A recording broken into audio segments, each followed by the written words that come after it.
For those who don't know, block and cover is pretty much just, it's not protection, but it's having them watch your back. So for example, a lot of people with PTSD will use blocking because it creates a barrier in between you and other people. And for people out there like me who absolutely can't function unless they have their back against a wall or unless they have a friend or family member standing behind them, this is a vital task.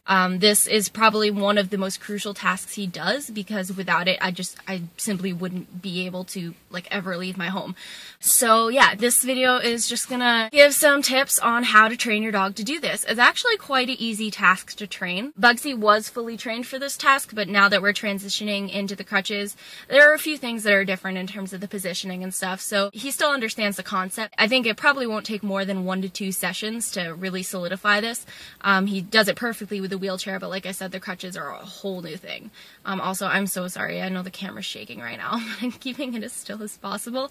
So in just a minute, we're gonna head over to Kmart and we'll do a training session. I'll record it and I'll put some clips in from the training session right after this. And at the end of that, then I will just talk a little bit more about how to train this task and some tips that I have that have really worked well for us.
Okay, so I am currently trying to find a parking spot at Walmart. Oh gosh, people.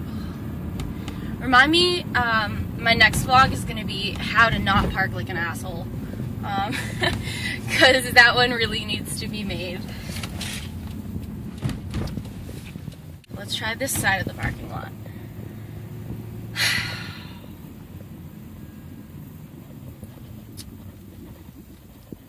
Oh my gosh, look, look, there's a spot right over there. I don't know if I'm pointing it, but yeah. Anyway, here we go.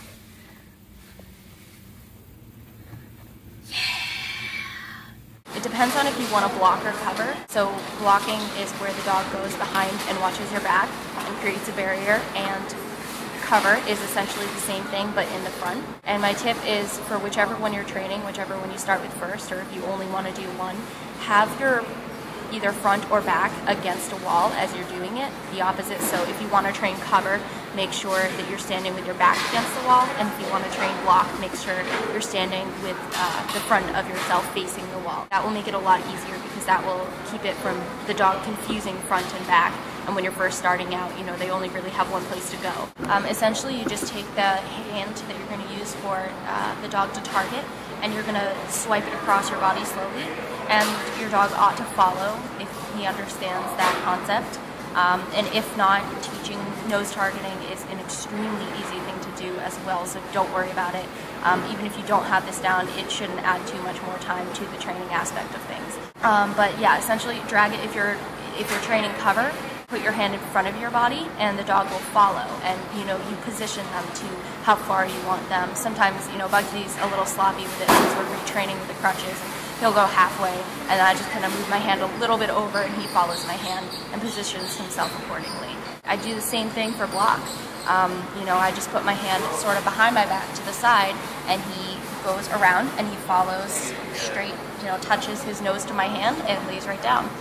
So yeah, that's really the major tip that I have. If you train it like that, it really shouldn't be difficult at all. It depends on, you know, your training methods, how you and your dog work together. You might want to do something else. I'm not saying this will work for everyone. I'm saying this really worked wonders for us. Granted, Bugsy picks up on things pretty quickly. I do have a few other tips though. And this is assuming your dog is already a fully trained service dog and, you know, complete with public access. This is assuming you're just either refining a task or adding a new task. So this isn't something you're going to want to do until your dog is advanced. But if you really want to work in high distraction areas, obviously pretty much anywhere in Walmart, the super center Walmarts will do. Obviously, you know, the more distraction, commotion, people, the better. We chose to go in a pretty empty aisle to do this today just because we're kind of starting from scratch just because of the crutches. But another suggestion I have, if you want your dog to be able to practice, you know, ignoring new smells and really strong smells, you know, separate from food, I have found it to be really, really great to train in like the cleaning supplies aisle. So the aisle that has all the soaps and like the Swiffer wet jet and the candles and everything. Those are really great places to train because there are so many smells coming together. And some creepy dudes looking at me. But that's a big tip I have. That's not specific for this task. That's just for any service dog that's, you know, ready to train at that level with lots of distraction. You know, a lot of people think training with a lot of distraction means just going to places that have a lot of foot traffic and large crowds and busy aisles, and that's not always the case. There's certain things like smells and sounds that can also be very enticing to them as well, and that's an aisle that I've learned to be really good at sort of desensitizing them to it. Granted, Bugsy wasn't really that interested from day one, but he did want to sniff some things occasionally, and working in the smelly aisles like the candles and the Swiffer wet jets and all these scented, you know, cleaning supplies and bleach and all this stuff, that really fixed the problem. Bugsy, do you have anything else to add? Except for the fact that I look ridiculous talking to my hot chocolate in the middle of Walmart. So this really wasn't a very detailed video, but hopefully it helped. Definitely let us know if this worked out for you, if it helped you or not. Please let us know if you have any other questions. There's a lot of littler things about this task that I didn't go over.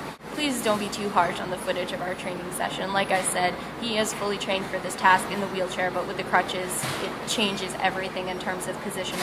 So I'm fully aware that he is quite sloppy. You know, his heels could be a little tighter. He, frankly, could move in a little closer to me. He's not afraid of the crutches, but I think it's going to really just be a matter of practice. So over time, he'll get back to the way he was with the wheelchair. The way he is with the wheelchair, because we're not done using the wheelchair. I'm in it right now. But yeah, so please let us know if this helped. Let us know if there are any other task videos that you'd like me to sort of do something similar with, and explain how I trained and what we did, and try to give you some footage on that. We would love to help.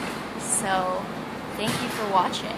I'm going to go do my grocery shopping so people will stop looking and be like I'm just a psychopath talking to my hot chocolate, because this is seriously getting weird.